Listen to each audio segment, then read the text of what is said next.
Do you ever wonder why no matter how much money you make, it never feels like enough? Or why you feel guilty spending on yourself even when you have enough? Well, that's not a budgeting problem, that's a money wound.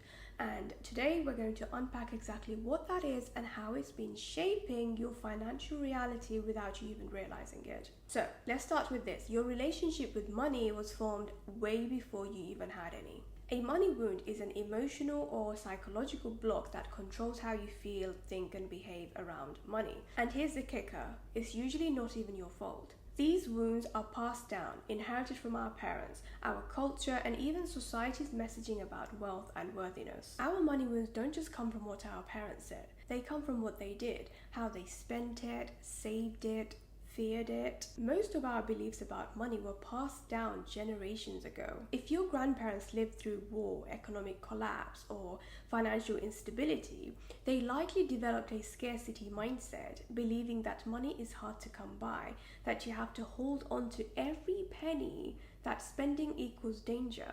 They passed that fear to their children. Their children became your parents, and you inherited their money blueprint. And if you don't fix your money blueprint, your children will inherit yours. Your financial blueprint was written decades ago, before you even had a chance to question it. So, for example, when I was a wee little girl, I told my father I wanted a Lamborghini. And without missing a beat, he replied, well, you'd have to resort to crime to get that. Now, imagine hearing that as a child. What does that teach you? It tells you that wealth is dangerous, and if you want more than enough, you're greedy or even criminal.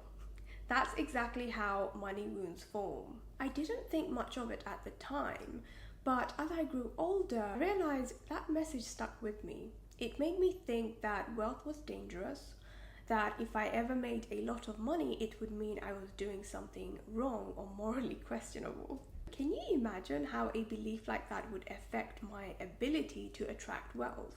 Obviously, I forgive my father because he didn't know anything about money wounds, and his blueprint was passed down from my grandparents. Have you ever had a moment like that? A seemingly small comment about money that shaped your whole mindset. Your financial blueprint was written decades ago, before you even had a chance to question it. What was the first message you heard about money growing up? Was it money doesn't grow on trees, or we can't afford that? Drop a comment below if you recognize any of these. Money wounds don't just live in your mind, they manifest in your life. Do you struggle to save money even when you make enough?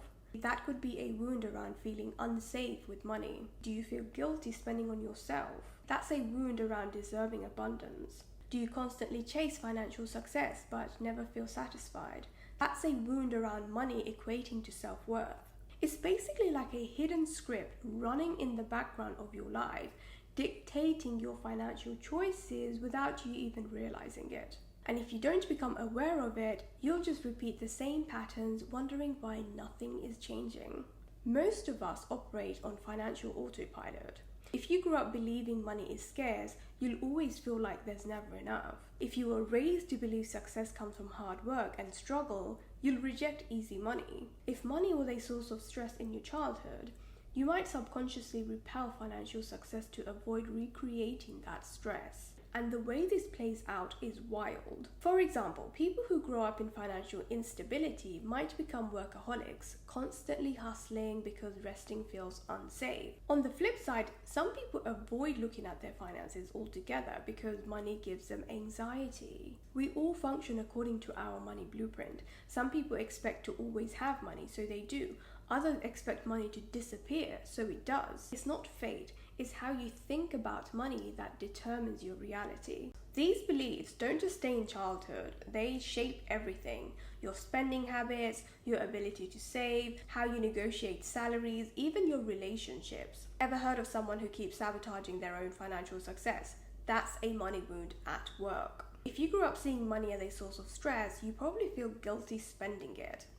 If you were told rich people are bad, you might subconsciously avoid making more. If you saw your parents struggle, you might associate money with pain, not freedom. How crazy is that? But it explains so much about why we do what we do. You can rewire your money mindset.